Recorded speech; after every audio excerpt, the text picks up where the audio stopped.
안녕하세요. 저는 30대의 돌싱녀가 된 여자입니다. 저는 극성인 시모와 돈 무서운 줄 모르는 남편에게 질려버려 이혼을 선택하게 되었는데요. 처음부터 남편이 이혼을 하게 만들 만큼 최악의 인간이었던 건 아니었어요. 저희는 결혼 생활을 할 때 각자 번 돈은 알아서 관리하고 있었는데요. 그걸 제안한 사람이 다름 아닌 남편이었어요. 결혼을 준비하기 시작할 때 남편이 제일 처음 저에게 제안한 것이 돈 문제였어요. 자기야, 우리 결혼하게 되면 돈은 어떻게 관리할 거야? 돈 관리? 글쎄, 따로 생각해 본 적이 없는데. 왜? 따로 생각해 둔 게 있는 거야? 내 생각엔 돈 관리는 따로 했으면 좋겠어. 주변에 결혼한 친구들 보니까 양가 부모님들 챙기는 것 때문에 많이들 싸우더라고. 그게 다 돈 관리를 같이 해서 일어난 문제잖아. 하긴 내 주변에도 그런 것 때문에 많이들 싸우더라. 누구 집에 뭘 더 얼마만큼 해줬다면서 섭섭하다고 싸우더라고. 맞아. 그러니까 우린 애초에 그럴 필요 없이 돈 관리 따로 하면서 각자 집은 알아서 챙기자. 생활비는 한 통장에 모아서 같이 쓰고 적금 같은 것도 같이 들긴 하는데 나머지 돈은 알아서 관리했으면 해. 어때? 난 괜찮아. 그렇게 하자. 사실 처음엔 좀 치사하다는 생각이 들기도 했어요. 아무래도 남편의 연봉이 저보다 더 높은데 돈을 따로 쓰자고 하니 치사하다는 생각이 약간 들기도 하더라고요. 하지만 남편의 말처럼 우리 부모 챙기는데 다른 사람 눈치 보지 않아도 된다는 점에선 꽤 괜찮은 제안인 것 같아 군말 없이 받아들이기로 한 것이었죠. 그렇게 결혼을 하고 난 후 저는 회사를 계속 다니게 되었고 남편은 재택근무 중이었는데 살림은 각자 상황에 따라 할 수 있는 것을 나눠서 하고 있었어요. 상황에 따라 남편이 시간이 돼 식사를 차리면 제가 뒷정리와 설거지를, 남편이 빨래를 하면 제가 건조를 하고 나머지 정리를 하는 식으로 말이에요. 그런 생활이 저희에겐 꽤 합리적이라 생각했는데 시모에겐 그렇지 않은 모양이었어요. 이 사실을 안 시모가 노발대발 화를 내기 시작하더니 결국 극성을 부려 저희 집 근처로 이사까지 와버렸으니까요. 나 이사했다. 너희 집 근처로. 네? 이사요? 언제 이사까지 하셨어요? 지난주에 했어. 마침 근처에 괜찮은 집이 있길래 그냥 급하게 해버렸지. 정리도 다 했으니 와서 뭐 할 필요도 없다. 그런데 내가 우리 아들하고 통화하다 들었는데 우리 아들도 살림 살고 있다는 게 사실이니? 네, 아무래도 저도 회사에 다니니 저 혼자 다 하긴 무리여서요. 그래서 각자 할 수 있는 만큼 나눠서 하고 있어요. 요즘은 맞벌이 해야 먹고 산다고 하니 내가 네가 일하러 다니는 것까진 별말 안 한다마는 아무리 그래도 그렇지 어떻게 남편한테 집안일을 시킬 수가 있어? 우리 아들도 집에서 얼마나 힘들게 일하는데 내가 진짜 우리 아들 청소기 밀고 밥해야 한다는 소리 듣고 얼마나 놀랐으면 그 길로 20년 살던 집을 팔고 이사를 했겠어? 아니 어머님, 그런데 살림이랑 이사랑 무슨 상관이 있을까요? 몰라서 묻니? 내가 가까이 살아야 왔다 갔다 하면서 우리 아들 대신 살림 살아줄 거 아니니? 괜히 기대할까봐 하는 말인데 네 몫은 네가 하거라. 난 딱 우리 아들 몫만 해줄 거야. 이 말을 듣는데 상황이 너무 어이가 없어 말문이 다 막히더라고요. 그 와중에 제 몫은 알아서 하라는 말도 황당하긴 매한가지였고요. 그날 이후 시모는 저희 집으로 가며 살림을 살기 시작했고 그와 동시에 저에게 향하는 잔소리도 시작되었죠. 예, 너는 집에서 음식은 어떻게 해먹니? 냉장고가 왜 이렇게 텅텅 비어있어? 필요한 거 있으면 그때그때 장을 봐와서 해먹으니까 냉장고가 그득할 일이 잘 없죠. 아무리 그래도 이게 뭐니 이게. 냉장고가 든든해야 마음이 편한 법인데. 이건 뭐 냉장고 문 열 때마다 내가 한숨만 나온다. 먹지도 않을 재료 냉장고에 쟁여놓으면 뭐해요. 큰 마트가 멀리 있는 것도 아니고 조금만 걸으면 아파트 정문에 있는걸요. 그리고 요즘엔 식재료 배달도 다 돼서 저희는 불편한 점이 전혀 없어요. 너희는 그럴지 몰라도 난 불편하니 이번 쉬는 날엔 장부터 봐서 다 채워놓거라. 생선도 사다가 올려두고 고기도 부위별로 사다 놓고 채소도 마찬가지야. 여러 가지 다 쟁여놔야 그때그때 손 가는 대로 꺼내서 먹을 거 아니야. 이쯤 되니 고마운 마음은커녕 마음이 불편해 오더라고요. 다 해먹지도 않을 식재료를 사서 채워놓으라는 강요부터 해서 집안에서 머리카락이 떨어질 수도 있는 건데 제 머리카락이 바닥에 떨어져 있는 날이면 불같이 화를 내며 전화가 오니 정말 일이 손에 잡히지 않는 지경이었어요. 저는 결국 남편에게 불편하다고 말을 꺼내게 되었고 이런 저의 마음을 이해해 줄 거라 생각했던 제 예상과는 달리 남편은 조금 뿌르퉁한 반응을 보이더군요. 여보, 나 사실 어머님 이렇게 오셔서 집안일 해주는 거 불편해. 뭐? 왜? 혹시 당신 집안일을 해주지 않아서 그러는 거야? 우리 엄마가 딱 내 일만 해주고 가서 섭섭해서 그러는 거지? 내 일은 내가 하면 되는 건데 그런 거로 뭐가 섭섭해. 그런 게 아니라 어머님이 오시는 날마다 나한테 계속 뭐라고 한단 말이야. 퇴근하고 와서 어머님 잔소리 듣는 것도 힘든데 그보다 더 힘든 건 일하는데 전화로 잔소리 하시는 거야. 그런 날엔 일도 손에 안 잡히고 마음도 너무 불편하다고. 그러니까 당신이 말 좀 잘해봐. 앞으로는 안 오셨으면 한다고 말이야. 아무리 그래도 나 도와준다고 이사까지 했는데 어떻게 오지 말라고 해. 그러지 말고 당신이 좀 참아. 좋게 좋게 생각해달란 말이야. 나 사실 집안일하는 거 힘들었어. 같이 해야 하는 일이니까 나도 집에서 일하면서 중간중간 했었는데 그만큼 집중도 안 되고 나름 힘들었다고. 그런데 엄마가 와서 도와주면서 일에 집중도 더 잘 되고 일할 시간도 늘어서 그만큼 능률도 좋아졌어. 그까진 남편이 뭐라고. 제 일엔 지장이 되지만 남편의 일에 도움이 된다고 하니 또 마음이 약해지더군요. 그럼 당신이 잘 말해서 나 회사에 있을 때 전화는 하지 말라고 해줘. 좋게 말할 수 있으면 잔소리도 좀 하지 말라고 해주고. 내가 정말 잘못해서 듣는 소리면 나도 그러려니 하겠지만 솔직히 어머님이 나한테 하는 말은 전부 어머님 살림 습관에 우리 살림을 맞추라는 강요에 가깝잖아. 여긴 엄연히 우리 공간이고 우리 스타일이 있는 건데 어머님 마음대로 어머님 뜻대로 다 하려는 거 싫어 난. 그 정도는 해줄 수 있지? 그래, 알겠어. 내가 그 정도는 엄마한테 잘 이야기해 볼게. 그러니까 당신도 조금만 참아줘. 남편은 잘 말하겠다며 호언장담을 했지만 어떻게 뭘 잘 말한 것인지 시모의 잔소리는 더욱 심해져만 가더군요.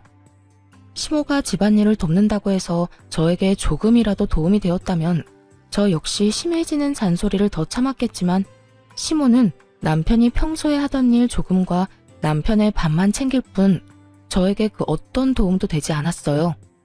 그러면서 제게 하는 잔소리는 그야말로 일장연설이었죠. 그날은 화장실이 문제였는데 회사에서 바쁘게 일하고 있는데 시모에게 전화가 와 남편이 혼자 쓰는 화장실이 더럽다며 노발대발 화를 내기 시작하더군요. 넌 도대체 집안일을 어떻게 하는 거니? 화장실 청소는 도대체 언제 했길래 저 모양이야?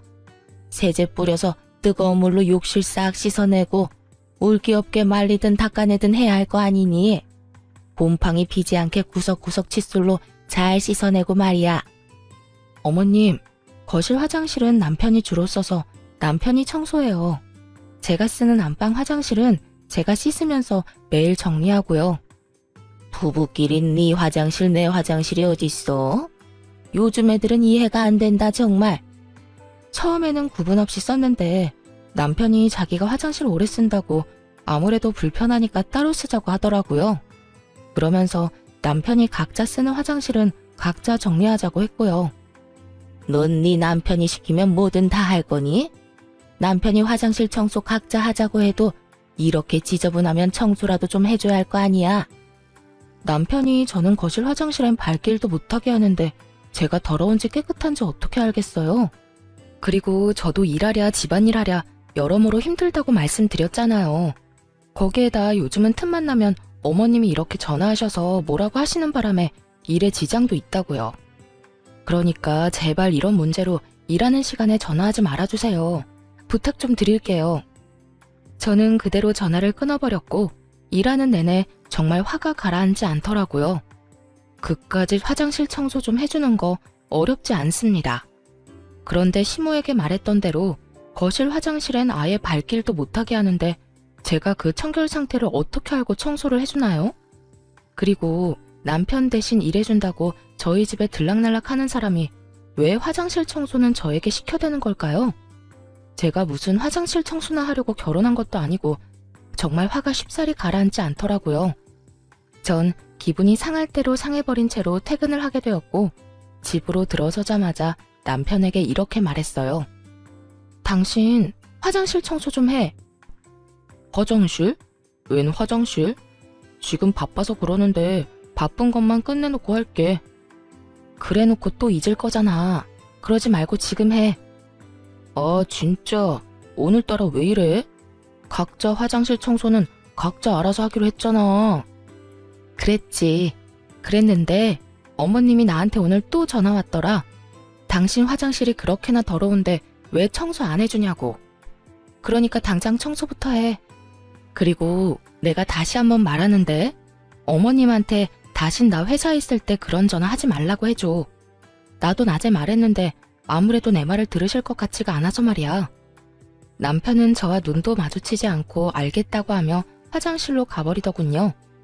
그런 남편의 모습에서 기분이 나빠졌음을 눈치채지 못한 건 아니었지만 그러거나 말거나 달래주고 싶은 마음도 들지 않더라고요.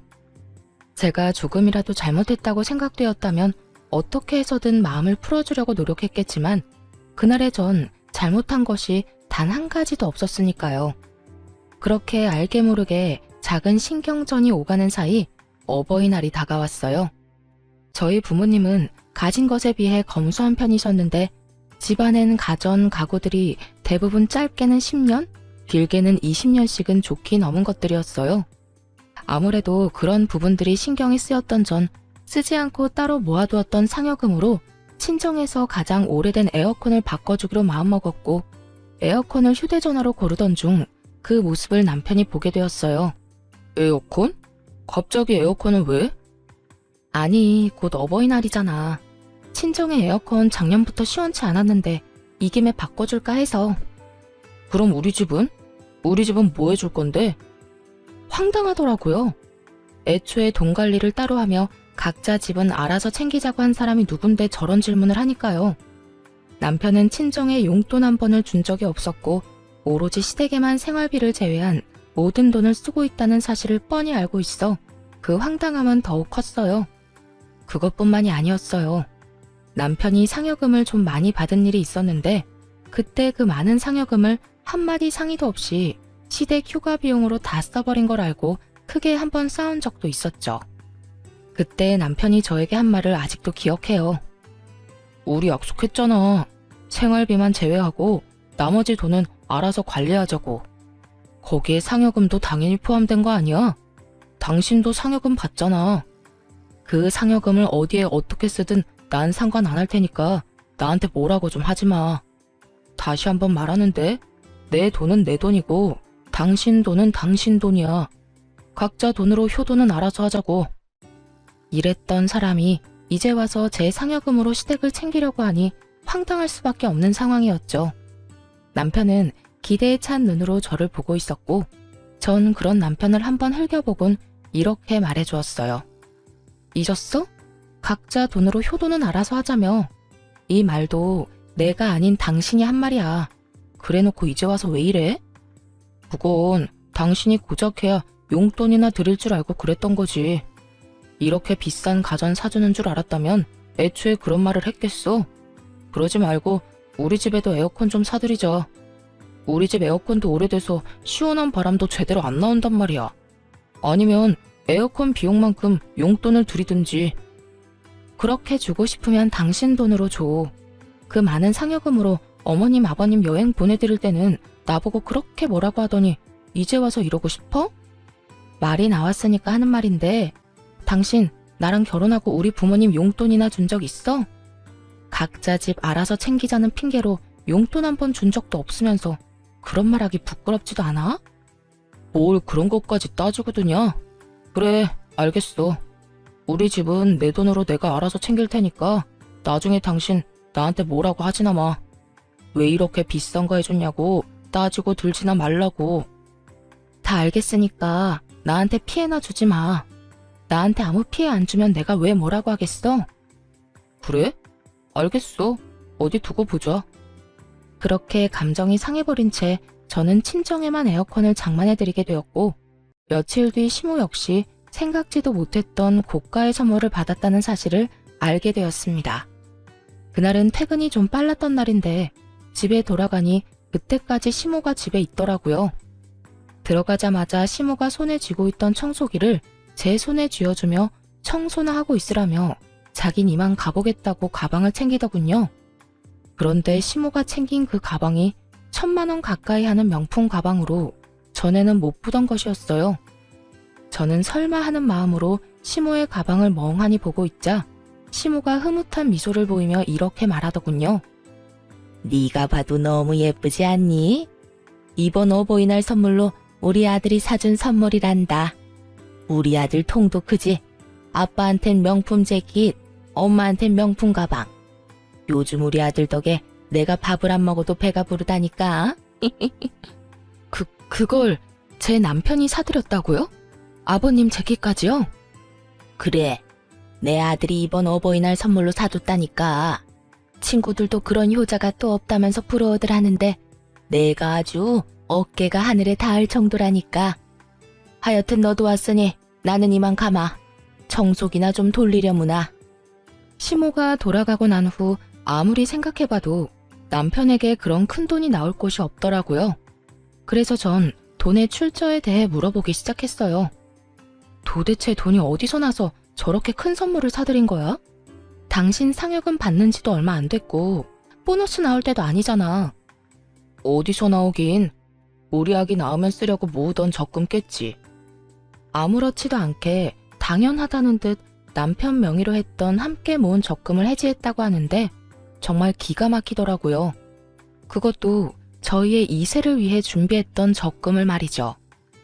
당신 제정신이야? 지금 적금 깼다는 말이 그렇게 아무렇지 않게 나와? 그건 우리 공동돈인데 그걸 왜 당신 마음대로 손을 대? 그러면 어떻게 해? 필요한 거 뭐 있냐고 여쭤보니 옷이랑 가방이 필요하다는데 그저 그런 걸 사줄 수는 없잖아. 그렇다고 우리 아기를 위해 준비한 돈에 손을 대는 건 아니지. 당신이 무슨 자격으로, 그것도 상의 한마디도 없이. 내가 왜 자격이 없어? 거기엔 엄연히 내 돈도 절반 들어가 있다고. 당신 돈은 몇백 쓰지도 않았으니까 걱정하지 마. 다 돌려줄 테니까. 진짜 저번부터 당신 진짜 치사한 거 알아? 그거 얼마나 한다고 이 난리인지 모르겠네. 내가 이상한 데 쓴다고 그런 것도 아니고. 부모님께 좋은 선물 좀 사드리겠다고 그런 건데 이게 그렇게까지 화낼 일이야? 남편은 오히려 저에게 더 큰 화를 내고 있었고 그런 남편의 모습에 참을 수 없어 소리를 질러버렸어요. 부모님께 좋은 선물 사드리는 거 좋지. 그런데 그것도 형편껏 능력 되는 선에서 해드려야 하는 거 아니야? 돈도 없으면서 부부 적금을 깨면서까지 선물 사드리는 건 아니지. 그것도 없으면 죽고 못 사는 것도 아니고 옷이랑 가방 사드리려고 아기 적금을 깼다는데 내가 화가 안 나게 생겼어? 그래서 돌려준다잖아. 당신 돈은 땡전 한 푼 안 빼놓고 다시 돌려줄 테니까 그만 좀 뭐라고 해. 적금도 앞으로는 각자 알아서 들기로 하자. 아기 적금도 아기 생기면 들기 시작하든지 하고. 하여튼 그런 걸로 하고 더는 나한테 뭐라고 하지 마. 그래, 내 돈은 한 푼도 빼놓지 말고 그대로 다 돌려주고 당신이 쓰고 남은 돈은 지금 당장 입금해. 그리고 앞으로 더 확실히 당신 돈은 당신 돈, 내 돈은 내 돈으로 딱 선 지켜서 지내보자고. 그래, 나도 바라던 바야.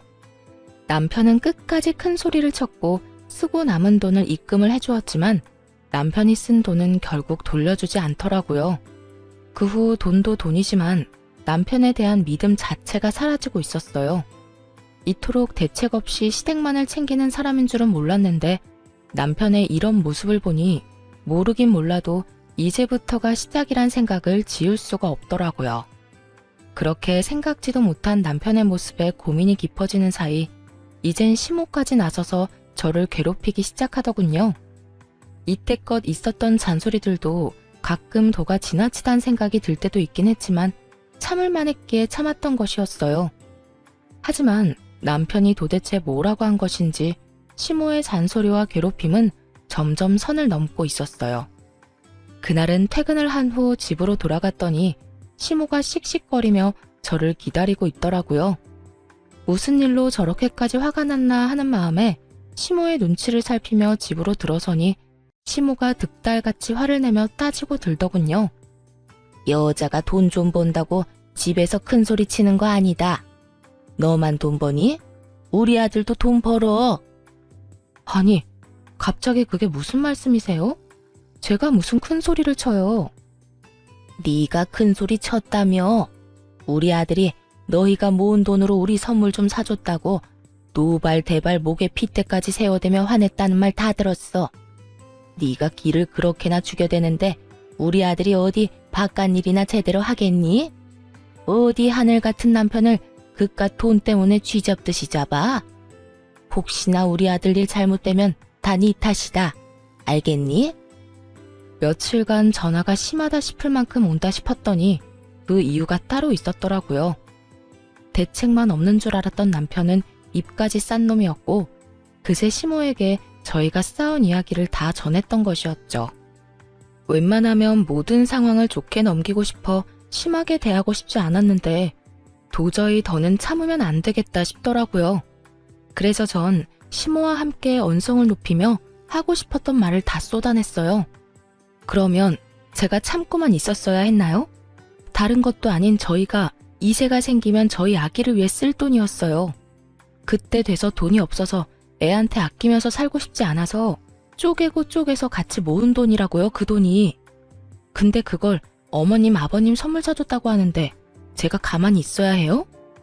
가만히 있어야지. 우리 아들이 허튼 데 쓴 것도 아니고 다 우리한테 효도하느라 쓴 돈인데 그걸 가지고 왜 뭐라고 하니? 말이야 바른 말이라고. 생기지도 않은 애보다 낳아준 부모가 먼저 아니야? 부모 좋죠. 그런데 효자 노릇도 그 정도가 있지. 당장 형편도 안 되는데 그런 큰 선물을 했다고 하니 제가 화가 안 나겠어요? 심지어 가방이나 옷이 없다고 죽는 것도 아니고 그저 사치품일 뿐이잖아요. 그러는 네 친정은 에어컨 없으면 죽는다니? 너도 네 친정에 에어컨 해줬다며? 넌 에어컨 살 때 우리 아들한테 물어는 봤니? 시모는 이때다 싶었는지 제가 친정에 사들인 에어컨을 걸고 넘어지더군요. 그 말을 듣는 저는 분노는 더더욱 커져만 가고 있었죠. 어머님, 무언가 크게 잘못 알고 있으신가 본데 그 에어컨은 제가 번 제 돈으로 샀어요. 그 에어컨에 남편 돈은 10원짜리 한 푼도 안 들어갔다고요. 그런데 가방이랑 옷은 아니잖아요. 제 돈도 들어갔을 뿐더러 저한테 한마디 상의도 하지 않았다고요. 애초에 자기 부모 자기가 챙기자고 한 사람도 남편인데 저한테 상의도 하지 않고 그 큰 선물을 같이 든 적금까지 깨면서 샀을 땐 그 정도 잔소리는 먹을 각오하고 샀어야 하는 거 아닌가요? 뭐? 아무리 각자 집은 각자 챙기기로 했어도 네가 이제 우리 집에 시집을 왔으면 우리가 네 부모와 마찬가지인데 네가 시집 와서 우리한테 뭐 해준 게 있니? 기껏해야 명절이나 생일 때 용돈 몇 푼 준 거 말고 큰 선물 준 적도 없잖아. 그냥 우리 아들이 산 선물에 네 성의도 조금 보탰다고 생각하면 너도 나도 좋을 텐데 그걸 트집 잡아서 우리 아들 기나 죽이고 시어미한테 눈 똑바로 뜨고 대들기나 하고. 어머님, 말씀 잘하셨네요. 저는 명절 생신 때 용돈이라도 챙겨드렸죠. 어머님 아들은 저희 부모님한테 이날이 때껏 1,000원짜리 한 장 준 적이 없어요. 그런데 왜 저만 시댁을 챙겨야 하나요? 어머님 같으면 시댁 챙길 마음이 들겠어요? 제 이야기를 들은 시모는 놀란 눈치더군요. 그랬겠죠. 자기 아들이 이날 이때껏 장인어른 장모님께 땡전 한 푼 준 적이 없다는 걸 꿈에도 몰랐을 테니까요. 거기에다 파렴치한 남편과는 달리 저는 예의상 명절이나 생신 때는 용돈이라도 조금씩 챙겨드렸으니 더 할 말이 없는 상황이었죠. 시모는 말없이 남편을 재빠르게 노려보았고 남편은 시모의 눈치를 살피다 그 눈빛을 외면해버리더군요. 그렇게 시모의 일방적인 눈치 싸움이 끝나고 시모는 선물 사건에 대해선 더는 받아칠 말이 없는지 말대꾸하는 제 태도가 건방지다며 트집을 잡기 시작했어요.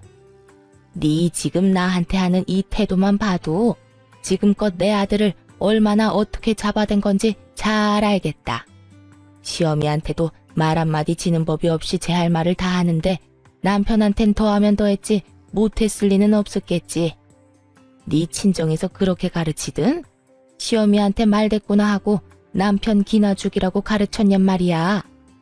시모는 결국 친정까지 들먹이기 시작했고 전 참을 수 없는 분노를 느끼며 더는 대화할 가치가 없다고 생각했어요. 어머님, 아무리 그래도 친정 이야기까지 꺼내는 건 아니죠. 그런 말 하려거든 당장 나가주세요. 저는 그런 말까지 들으면서 어머님이랑 대화하고 싶지 않아요. 뭐야? 너 지금 날 내쫓고 있는 거니? 네, 내쫓고 있는 거 맞아요. 아무리 어머님이라도 제 친정을 그런 식으로 말하는 건 듣고 싶지 않으니까요. 제가 도대체 뭘 잘못했다고 그런 말까지 들어야 하나요? 애초에 잘못해놓고 도리어 큰 소리 낸 건 남편이라고요. 기가 죽었다고요? 기 죽은 사람이 저한테 그렇게 큰 소리 떵떵 치면서 할 말 못할 말 다 했대요. 만약 남편이 미안하다는 말 한마디만 했어도 저도 이렇게까지 화가 나진 않았을 거예요. 적어도 미안한 기색이라도 내비쳤다면 이렇게까진 하지 않았을 거라고요. 저는 그야말로 울분을 토해냈고 가만히 듣고 있던 남편이 발끈하며 저에게 화를 내기 시작하더군요. 내가 뭘 잘못했다고 당신한테 사과까지 해야 하는 건데. 말했잖아. 당신 돈 몇백밖에 안 썼다고. 돈 몇백 가지고 우리 엄마를 이렇게 집에서 내쫓을 일이야? 내가 지금 단지 돈 때문에 이러는 것 같아? 어머님이 선을 넘은 말을 하시잖아. 그리고 돈 몇백은 적은 돈이야? 적은 돈은 아니더라도 많은 돈도 아니잖아. 당신이 돈 몇백 없으면 죽는 것도 아니고 그걸로 이렇게 쪼잔하게 굴어야겠어? 그리고 엄마가 못할 말을 한 것도 없는 것 같은데 당신이 너무 예민하게 구는 것 같다고. 내가 당신한테 당신은 당신 집에서 뭘 어떻게 배웠길래 그렇게 대책 없이 돈을 써대냐고 하면 당신 같으면 기분이 좋을 것 같아? 그리고 그렇게 많지도 않은 돈 몇백은 왜 이제껏 안 주는데? 그딴 말할 거면 내 돈이나 다 내놓고 말하고 어머님은 이만 좀 가주세요. 여기서 더 아들이랑 며느리 싸우게 만들고 싶지 않으면요. 저는 다시 한번 시모에게 나가라고 했고 시모 역시 더는 싸우는 꼴을 보고 싶지 않았는지 집을 나가버리더라고요. 그런 시모의 뒷모습을 보며 입만 산 남편은 저를 쏘아보며 이렇게 말하더군요. 그까지 돈 내일 당장 돌려주면 될 거 아니야. 당신같이 독하고 냉정한 여자는 처음이다. 진짜 정 떨어진다고. 이렇게 말한 남편은 방으로 들어가 버렸고 그런 남편의 뒷모습을 보는데 이혼이 답이라는 생각이 들더군요. 이미 틀어질 대로 틀어진 사이를 되돌리기란 어려워 보였고 그랬기에 앞으로 남은 저희 결혼 생활이 고달플 것은 피할 길이 없어 보였으니까요. 무엇보다 가장 큰 이유는 남편이 기본적으로 가진 생각이 이미 글러먹었고 그걸 고치고 싶은 의지도 생각도 남아있지 않은 상태였습니다. 그렇게 이혼을 결심하며 다음 날이 되었고 출근 준비를 하고 있는데 시모가 득달같이 집으로 찾아왔더라고요. 제가 문을 열어주자마자 시모는 돈다발을 제 얼굴에 던져버리며 고함을 고래고래 질러대기 시작하더군요. 얘따, 내 아들이 썼다는 네 돈. 내가 어젯밤에 집에 가서 니년 하는 꼬락서니가 워낙 어이가 없어서 잠도 한숨 못 잤다. 이 돈이 뜬 눈으로 밤을 지새우고 뽑아온 돈이다 이 말이야. 이제 됐니? 이제 됐냐고. 이제 그 건방진 입 좀 다물게야. 제가 돈다발을 맞고도 어이가 없어 아무 말도 하지 않고 있으니 시모는 그런 제 반응이 더 화가 난다는 듯 욕설을 뱉어내기 시작하더군요. 차마 입에 담지도 못할 말을 들어야 한다는 현실도 화가 났지만 더 화가 나는 것은 남편이었어요.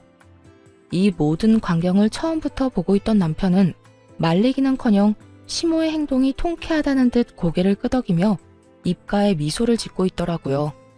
그 순간 더는 고민할 필요도 없이 이혼을 해야겠다고 결정을 내리게 되었고 지체할 것도 없이 바로 이혼을 말하게 되었어요. 이렇게까지 저를 싫어하는지는 또 몰랐네요. 그냥 저 이혼할게요.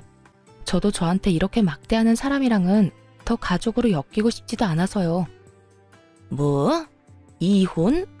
너 내가 욕 좀 했다고 이혼한다고 하는 거니? 욕만 하셨어요? 지금 저 돈 싸대기도 맞았잖아요. 거기에다 그렇게 소중하고 자랑스러운 어머님 아들, 지금 빈털털이 거지예요.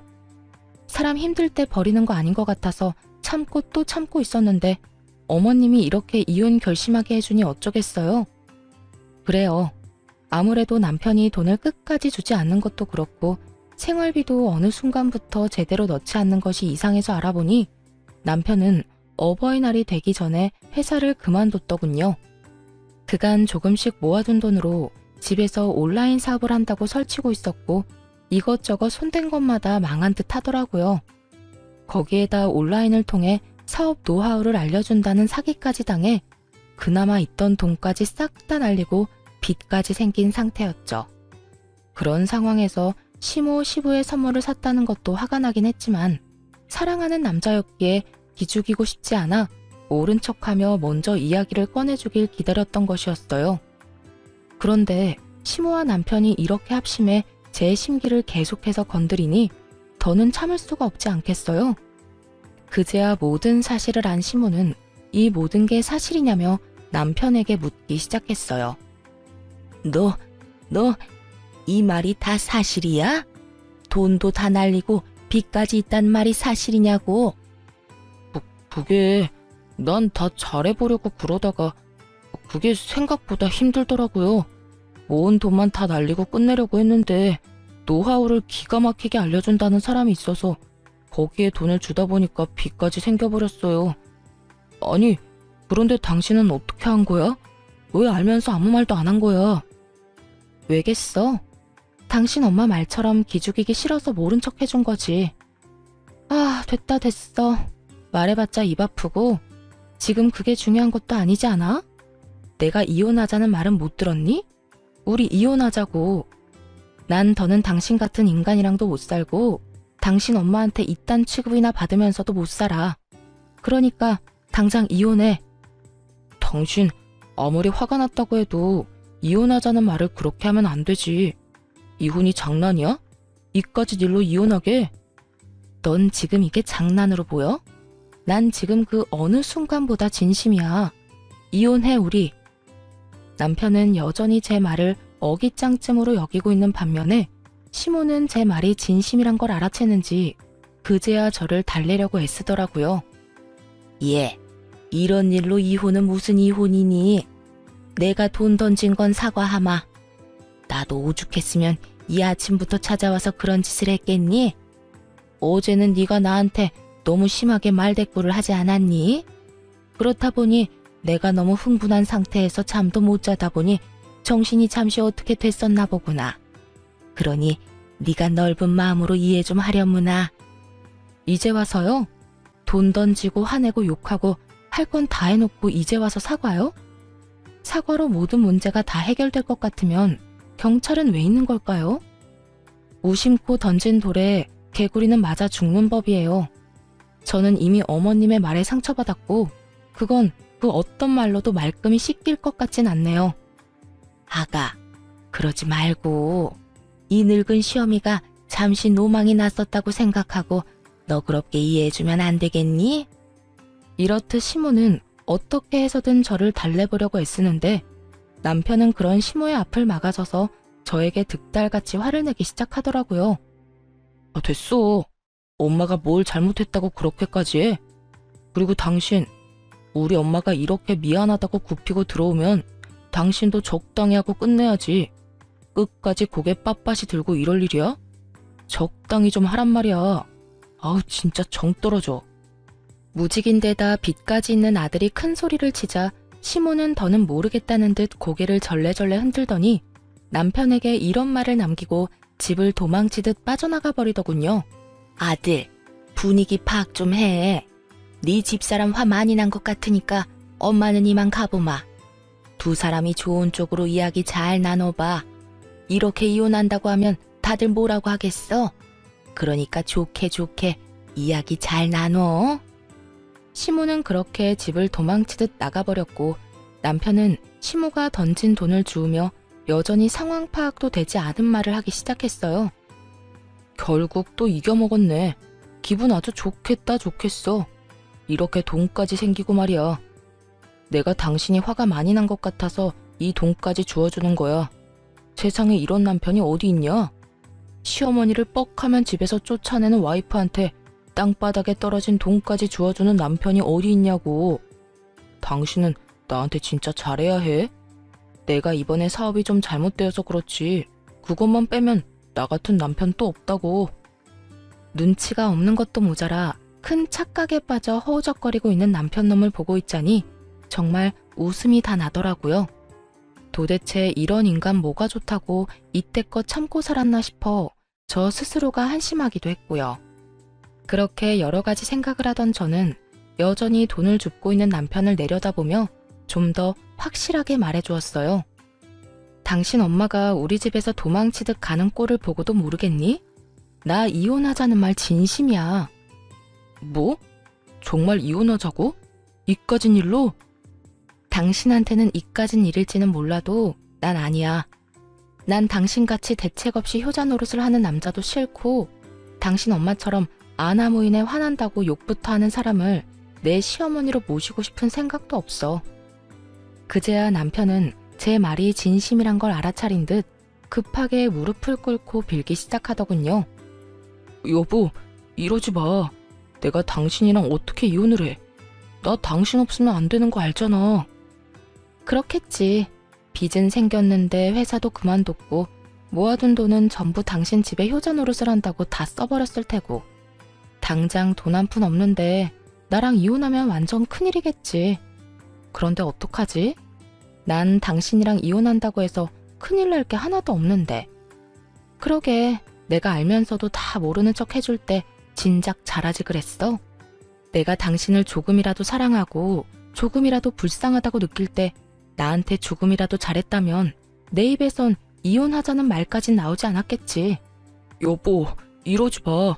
내가 정말 잘못했어. 아까 당신이 그렇게 당하는데 지켜만 보고 있었던 것도 엄마가 매번 당신한테 잔소리하면서 뭐라고 할 때 당신 편 못 들어준 것도 미안해. 그리고 당신한테 상의 한마디 없이 적금 깬 것도 미안. 정말 다 미안하니까 제발 나 한 번만 용서해주라. 어? 이제서야 그렇게 미안하다고 빈다고 한들 내 마음에 와닿을 것 같아? 그 진심이라곤 하나도 없는 사과 받아줄 생각 없으니까 이혼이나 준비하고 있어. 난 당신이 뭐라고 하든 무조건 이혼할 거니까 말이야. 전 울고불고 하며 매달리는 남편을 뿌리치고 집을 나와버렸어요. 그 후 이혼만은 안 된다고 끝까지 우겨대는 남편 덕에 소송이 진행되었어요. 가정 파탄의 원인이 철저히 남편의 재산 빼돌림과 시모의 낭비벽으로 인해 일어났고 그걸 입증하는 증거를 전부 제출했죠. 그렇게 시모와 남편에게 위자료를 받고 이혼하게 되었습니다. 이혼하고 난 후 다신 연락을 할 일이 없을 거라 생각했는데 반년쯤 지났을 때 전 남편에게 연락이 오더라고요. 그간 연락 한 통 없었던 전 남편이었던지라 도대체 무슨 일인가 싶어 전화를 받게 되었어요. 여보세요? 무슨 일이야? 여보, 잘 지냈어? 여보는 무슨? 우리 이혼한 거 잊었어? 내 안부가 갑자기 궁금해서 전화했니? 그게 요즘 너무 힘드니까 당신 생각이 나더라. 왜? 그렇게 효자 노릇이 하고 싶어 안달이더니 막상 같이 사니까 힘든가 보네? 나 너무 힘들어. 당신도 알다시피 당신이랑 이혼하기 전에도 빚이 있었는데 당신한테 위자료 주느라 빚을 더 지게 됐거든. 하루하루 대출금은 갚아나가야 하는데 취업은 잘 안 되고 집에서 프리랜서 일해서 버는 것도 한계가 있고 그래서 엄마한테 가방 좀 팔아서 대출금도 좀 갚고 생활비도 좀 하자고 했는데 엄마가 절대 안 된다면서 난리를 부리더라. 어떻게 된 엄마가 자식이 힘들다는데 그깟 가방이 뭐라고 끌어안고 안 팔려고 하는 건지 이해가 안 돼. 심지어 그거 내 돈으로 사준 가방이잖아. 그랬구나. 당장이라도 전화를 끊어버릴까 하는 마음도 있었지만 무슨 말까지 하려나 싶어 대충 맞장구를 쳐주니 신나서 전시모 욕을 하기 시작하더군요. 오, 나 힘들어. 아니, 말이야 바른 말이라고. 내가 누구 때문에 이혼까지 하게 되고 이렇게 큰 빚까지 지게 됐는데 우리 엄마 정말 너무하지 않아? 엄마뿐인 줄 알아? 아버지도 내가 그렇게 힘들다고 노래를 부르는데도 대출금 한 번을 안 갚아주시더라. 그래서 하고 싶은 말이 뭔데? 그냥 나 후회 많이 하고 있다고. 진작 당신 말 듣고 우리 집 말고 내 가정에 더 신경 쓰면서 살 걸 싶더라. 당신 말이 다 맞았어. 날 진짜로 생각해주고 내 미래에 대해서, 아니 우리 미래에 대해서 걱정해주는 사람은 당신뿐이었는데 그땐 그걸 왜 몰랐나 몰라. 있는 힘껏 불쌍한 척을 해대던 전 남편 놈은 귀엽고 우는 소리까지 내며 하소연을 하기 시작하더군요. 나 사실 당신이 너무 그리워. 요즘 잠도 제대로 못 자고 밥도 제대로 못 먹어. 그게 내가 그리워서 그렇다고? 아니, 돈은 갚아 나가야 하는데 돈이 없으니까 그렇겠지. 오늘 이렇게 전화한 것도 나한테 동정심이라도 자극해보려고 그러는가 본데 꿈 깨. 난 당신한테 낭비할 동정심 같은 건 없으니까 말이야. 당신은 정말 내가 불쌍하지도 않아? 내가 이렇게까지 반성하고 있다고 하는데? 전혀 불쌍하지도 않고 당신 말이 진심으로 와닿지도 않아. 전 남편은 금방이라도 제가 전화를 끊어버릴 것만 같았는데 급하게 숨겨둔 진심을 꺼내기 시작하더군요. 듣고만 있어도 소름이 끼쳐오는 더러운 속내를 말이죠. 정말 진심이야. 내 속을 꺼내 보여주고 싶을 만큼 진심이라고. 그러니까 그렇게 부정적으로만 보지 말고 다시 한 번만 잘 봐줘. 나 정말 반성 많이 했고 이제 정말 정신 차렸어. 그래서 하는 말인데 우리 다시 잘해보면 안 될까? 나 당신이 조금만 도와주면 빚도 금방 갚을 수 있고 그렇게만 되면 나 다시 일어나는 건 시간 문제야. 당신도 잘 알다시피 내가 회사 다닐 땐 당신보다 연봉도 높았잖아. 내가 재취업만 되면 이제 내 월급은 당신 다 줄게. 약속할 수 있어. 각서라도 쓰라면 쓸게. 난 네 돈 같은 거 필요도 없으니까 재취업돼서 나보다 연봉 많이 받게 되는 날이 오면 그 돈으로 네 빚이나 똑바로 갚고 살아. 신용불량자나 되지 말고. 빚 갚고 남은 돈으로 네 부모님들한테 다시 효자 노릇도 좀 하고. 여보, 그러지 말고 제발. 나 진짜 반성했다니까. 네 반성 따윈 필요 없으니까 애꿎은 사람 그만 괴롭히고 네 인생 너 혼자 잘 살아. 어디 엄한 사람 엮어서 빚을 갚는데 이용하려고 불쌍한 척이야? 한 번만 더 전화하기만 해봐. 스토커로 확 신고해버릴 거야. 그렇게 전화를 끊어버렸고 그 후론 연락이 오는 일은 없었습니다. 그렇게 있을 때 잘할 것이지 백수된 것도 참아주고 빚쟁이가 된 것도 모른 척 해준 여자를 놓친 것을 한평생 후회하며 살았으면 좋겠다 싶었네요. 저는 잘 지내고 있어요. 그런 일이 있은 지 1년이란 시간이 지났고 결혼을 하며 포기했던 해외 지사 파견 기회가 와 요즘엔 설렘 반 걱정 반으로 시간을 보내고 있어요. 새로운 곳에서 저 혼자 다시 시작해야 한다는 것이 조금 무섭긴 하지만 부모님께서 이참에 잘 됐다며 더 큰 세상에서 더 많은 것을 보고 경험한 후 다시 돌아오라고 응원해 주시더라고요. 그 응원에 힘입어 열심히 적응해 보려고요. 이참에 새로운 곳에서 새로운 출발을 해보는 것도 저에게 좋은 터닝 포인트가 되겠지 하는 생각만 하고 있는 중이랍니다. 이렇게 이혼을 해도 제 인생엔 아무런 문제 없이 더 좋은 기회들이 생겨나는데 그땐 왜 그렇게 참고 살았나 모르겠어요. 지금 생각하면 참 바보 같은 생각인데 이혼을 할 때까지만 해도 이대로 내 인생이 모두 무너져버리면 어쩌나 하는 걱정이 크더라고요. 하지만 막상 이혼을 하고 나니 이혼녀 딱지쯤이야 별거 아닌 것이었고 제 인생도 무너지지 않더군요. 물론 쉽게 내릴 결정은 절대로 아니지만 그렇다고 해서 이혼이 무서워 그 모진 냉대와 욕설 그리고 무능력하면서도 효자 노릇만 하는 남편을 참고 살 것은 아니었단 생각이 강하게 드는 요즘이네요. 저에게 있어 가장 크고도 높았던 이혼이란 산을 무사히 넘은 만큼 외국에 가서도 밥 굶지 않고 할 말은 다 하면서 잘 살아보려고요. 저 잘 해낼 수 있겠죠? 이로써 저의 사연도 끝이 났네요. 긴 이야기였는데도 불구하고 끝까지 함께 해주신 모든 분 감사합니다. 좋은 하루 되세요.